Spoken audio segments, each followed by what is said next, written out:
پاکستانیوں، مسلم لیگ نون کے اختیار ولی خان آج اسٹوڈنٹس کے سامنے غلطی سے ایک جگہ تقریر کر رہے تھے، تو انہوں نے یہ کہہ دیا کہ وہ ٹرمپ جو کسی کو منہ نہیں لگاتا، وہ شہباز شریف کا مائک سیٹ کر کے کہتا ہے، آئیے پرائم منسٹر صاحب آپ نے کوئی بات کرنی ہے۔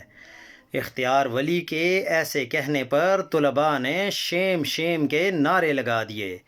پھر مائک پر طلباء کو کہا گیا کہ شور نہ مچائیں ورنہ ہال سے باہر چلے جائیں، اور ان کو یہ لگا کہ شاید یہ بچے سوال کر رہے ہیں، تو پھر کہتے ہیں کہ آپ کو سوال آخر میں کرنے چاہیے۔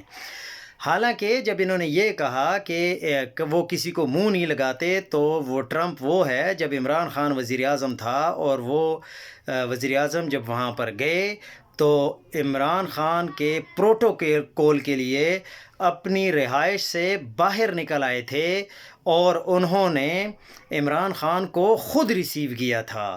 تو یہ بات نہ کریں کہ ٹرمپ جو ہے وہ کسی کو منہ نہیں لگاتا۔ ہاں، یہ بات الگ ہے کہ آپ جیسے لوگوں کو منہ نہیں لگاتا۔